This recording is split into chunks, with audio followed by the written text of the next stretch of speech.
I was asked recently if I could sharpen another Japanese style knife, and I don't have but the one, which is a bunku style. Bunku, I don't even know how you pronounce it. That's the only one I've got. The viewer who was inquiring about it asked if I could sharpen, I guess this is called a Gyuto. I'm going to call it a gyroscope. I've never sharpened a gyroscope knife before. Hell, I've never even held one. So he sent me a link for one that was like he uses at home. The knife in question, though, was over $250, and I don't cook, so I can't justify spending $250 on a knife that will see almost no use. Jumped on Chef Knives to Go, found that they had a gyroscope knife that's made by the same folks who made my bunka. I'm not even going to try to pronounce the name of these guys. Suffice it to say, it'll be in the title. This knife, price-wise, is way better than $250. Let's leave it at that. Problem is that because of the price, the finish, or rather the final grinding, and some of the aesthetics of this knife aren't the same as what you would get from, say, a $250 one. There's a lot of low spots, there's hand sanding or bead blasting or something going on here, which hides a lot of the factory scratches, which can be very, very deep. And as you can see, they've got that bead blast finish going on the iron cladding here. What I'm going to do is I'm going to go ahead and lay this on my 120 grit Shapton Pro stone. I'm going to thin through some of this. Once I'm done with that, we're going to jump to some stones that Steph and Wolf asked me to test out. That being the Naniwa 400, the Cerax 1K, and the G8 8K stone. So we're going to run through this one first. I'm not going to bore you guys with all that. I'll get you started on it, show you what I'm doing, and I'll probably cut away and come back when I'm ready for the 400 grit. First things first, I need to dull this. I don't want that edge coming back and chopping off my finger pads. Now this 120 grit will suck up a little water when you first start using it. I'm just going to lay the knife flat on this light gray bead blast kind of finish that they've got, and that's where I'm going to start thinning first. Yes, this will ruin the factory finish, but I'm not concerned about the factory finish. I want to put my finish on it. And all I'm doing is maybe doing 2 or 3 passes, and then I'm moving my fingers up the bevel. 2 or 3 passes, then I move my fingers up. If you can't do that while the knife is in motion, don't be afraid to stop, reposition your fingers, and then keep at it. I do that myself quite often. Remember, you're dealing with a sharp object here. There's no sense in being dangerous about it. Totally missed this back portion. Otherwise, it's coming along. I'm going to concentrate in the base a little bit.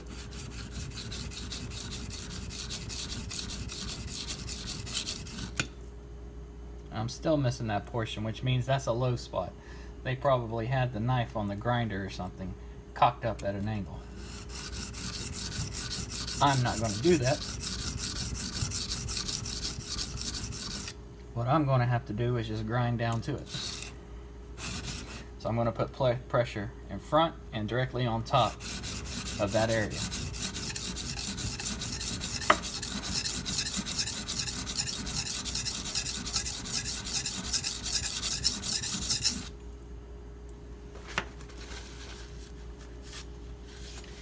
And I'm slowly making progress getting back there. Problem's going to come right here at this shinogi line or whatever they call it. I don't want to go over that, so gotta be aware of where I'm grinding.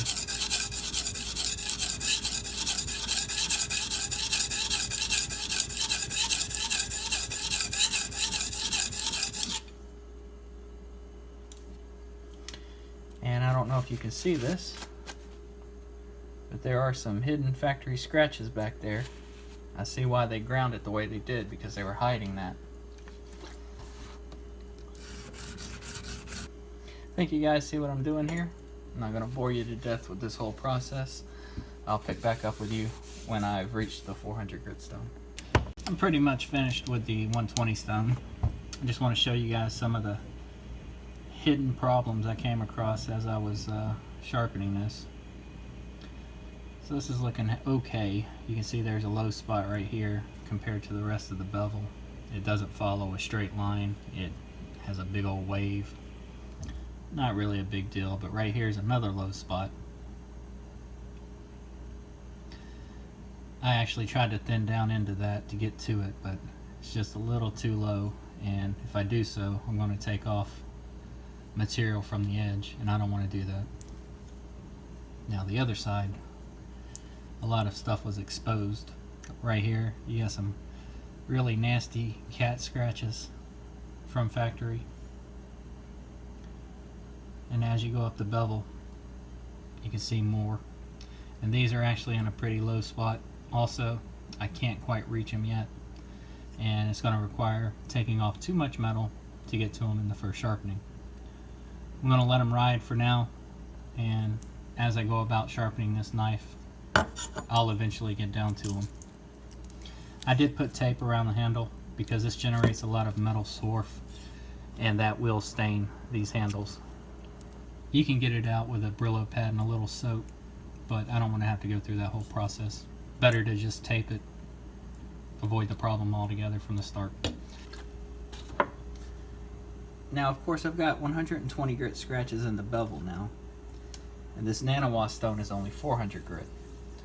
So it's asking this stone to remove some pretty deep gouges. I'm not 100% sure the Naniwa is up to the task, but we're going to try it. I lapped the stone a little bit just to make sure it's flat. I left some of the slurry still on it. May help remove some of the scratches from the 120.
What you guys see me doing right here on the 400 grit is exactly what I did on the 120.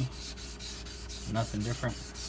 Haven't changed any of my style or anything. I keep pressure high up on the bevel, so I'm not actually sharpening the edge and removing that material.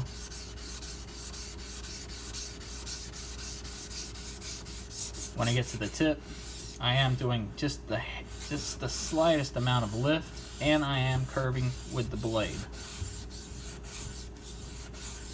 That appears to be what they've done here, so I'm just following what the factory did.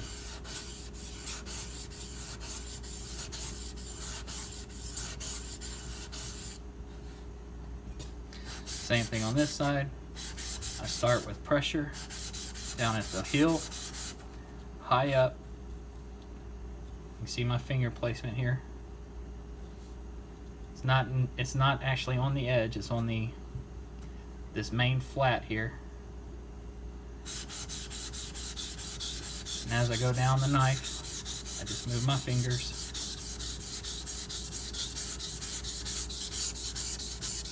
And then when I get to the belly and the tip, I just make a sweeping pattern with just the tiniest amount of lift. And it's really not even a lift, it's more about pressure.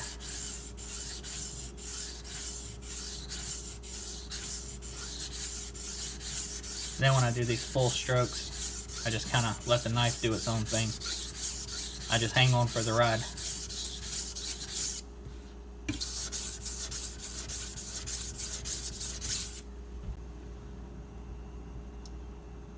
So that was the 400 grit Naniwa Pro.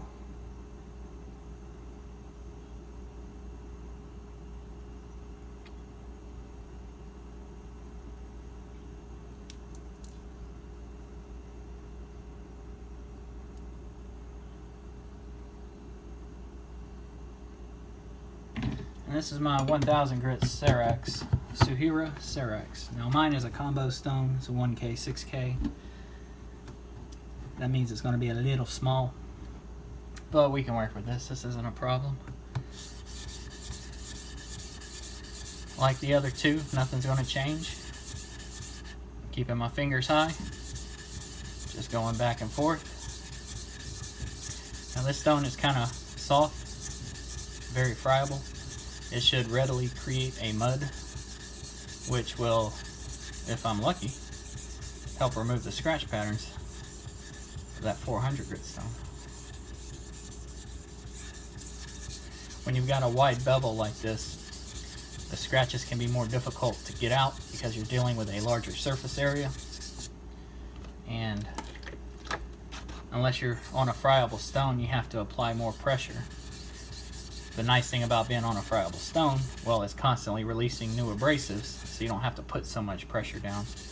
It's constantly releasing new, sharp abrasive, and that will help you cut the steel and remove the scratches.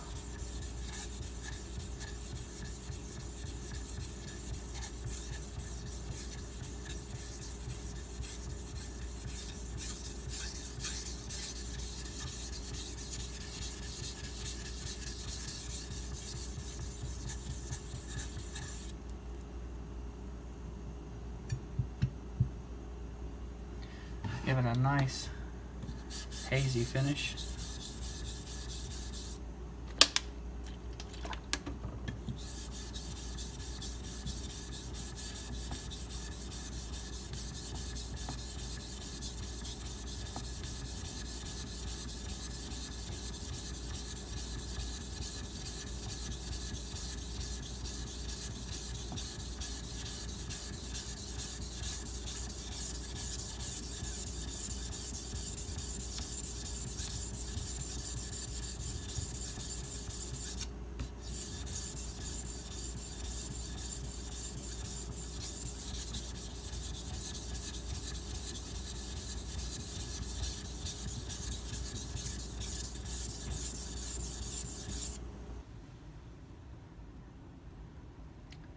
This is the Cerax 1K finish.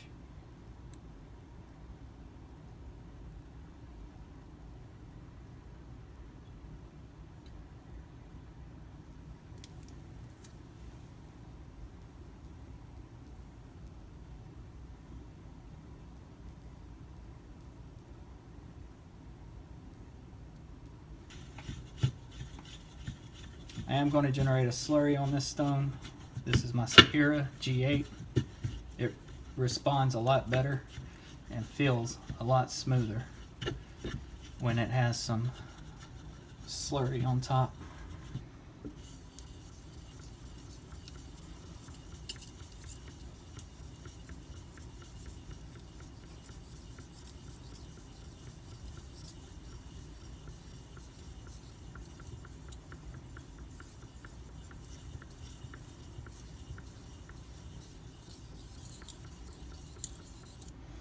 Stone's already drying out.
My bevel is really flat, so I'm getting a lot of stiction here.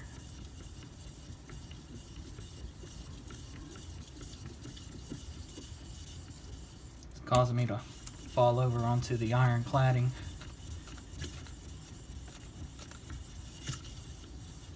Things are going to scoot right along now. I'm just going to sharpen the edge. It's 400 grit Naniwa Pro.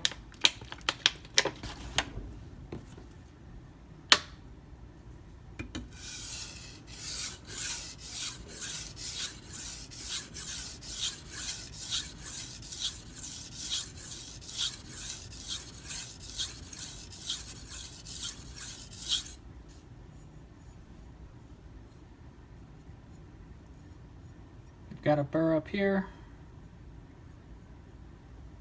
not at the tip, so right here I've got a burr.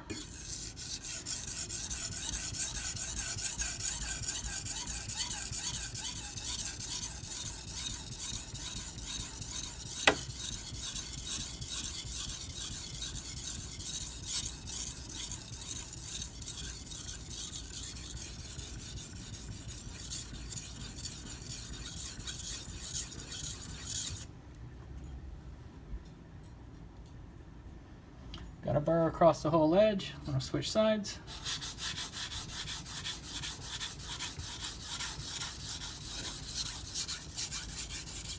I see it breaking off, so I'm going to clean my stone.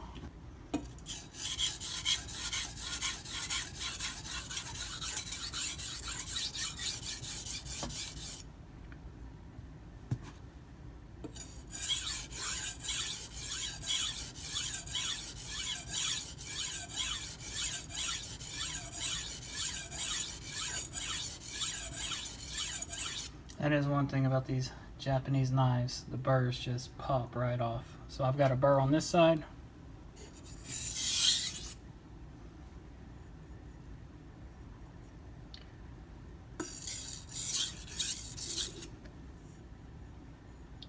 And that's got it. For the 2 or 3 guys who are curious, yes, I could have stopped on that stone, refined the edge just a little more using it, and had a perfectly sharp knife. But the request was for all 3 stones, so I'm going to sharpen as well as thin on all 3 stones. Now, I didn't do a great job getting that burr off. That's got it removed though. The angle I'm sharpening at is probably about 18 degrees. Once I'm done, I'll measure it on my edge protractor and put it down in the description if you're curious. Since this knife is so incredibly thin, it doesn't really matter. The knife is going to cut no matter what.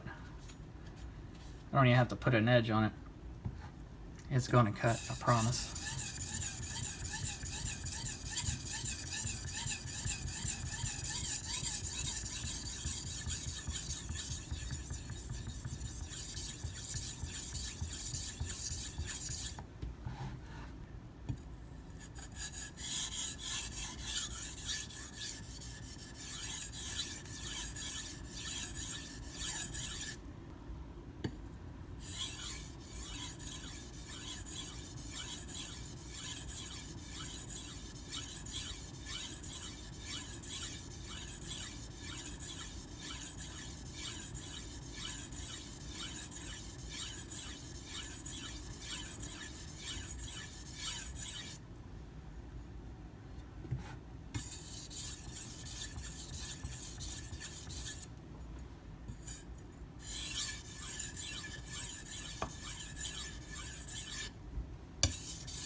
Final stone, Suehiro G8.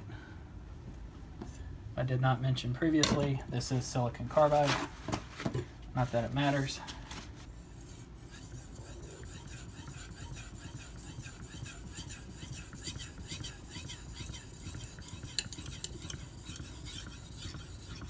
I don't know if you heard that, but that was burr popping off. Let me clean the stone. I say that was burr popping off. I don't know if it was burr or contaminant.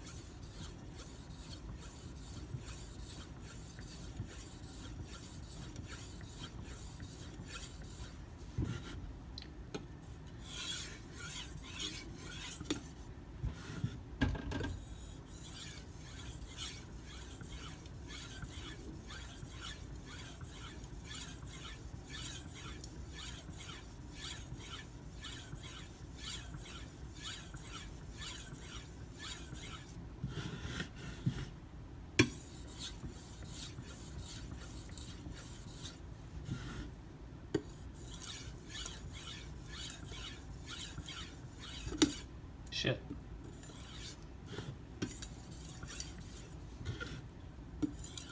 I'm hearing all kinds of scratching on the stone. My guess is it's flakes of metal.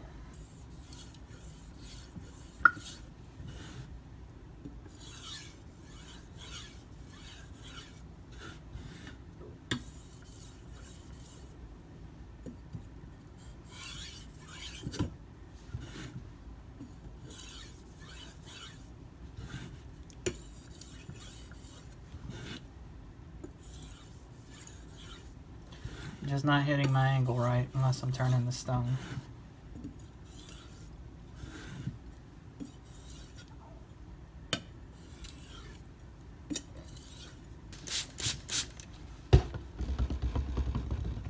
Got a bit of a gouge in it right there.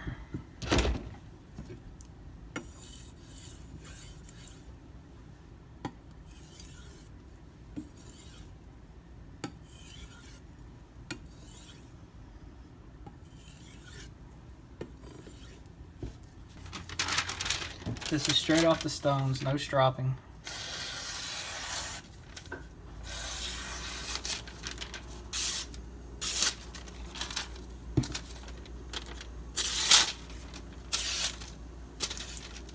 Got a little catch there.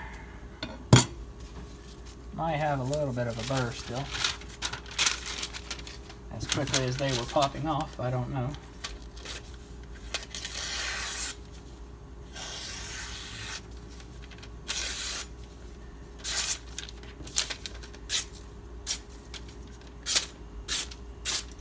I don't think so. I'm just going to do a 3-cut test.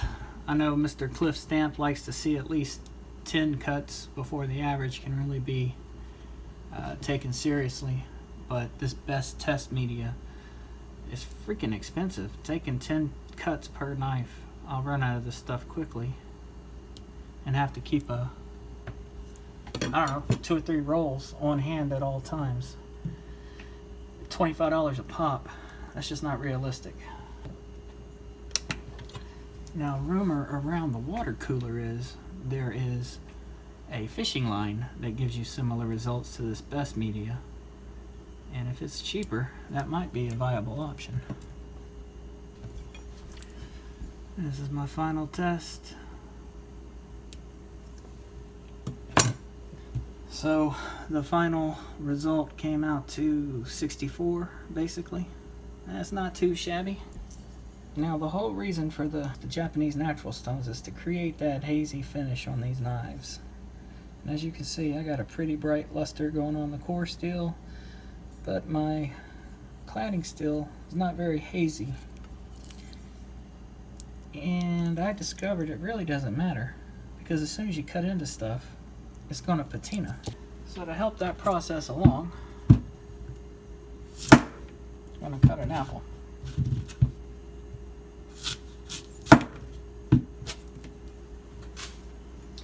Now you guys will forgive me, I am no chef. I burn macaroni.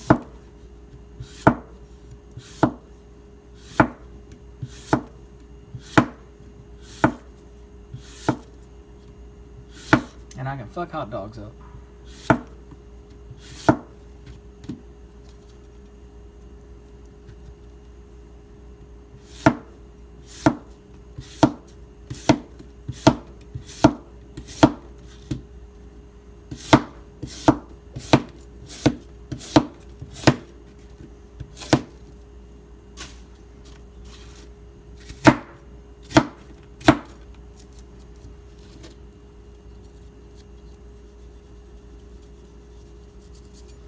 All I'm doing here, guys, is getting it ready for a patina. No, I'm not eating this apple. I don't know if you saw how freaking bruised it was. And I don't know if you can see that, but it's already starting to develop a little bit of a dark haze.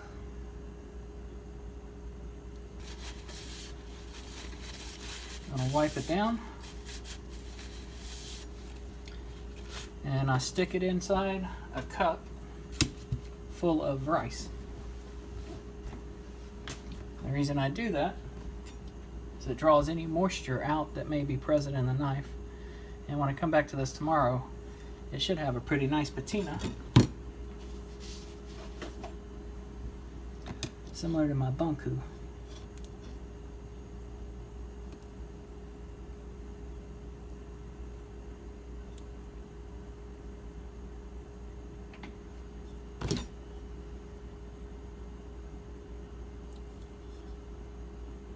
Well, guys, any questions or comments, as always, leave them down below.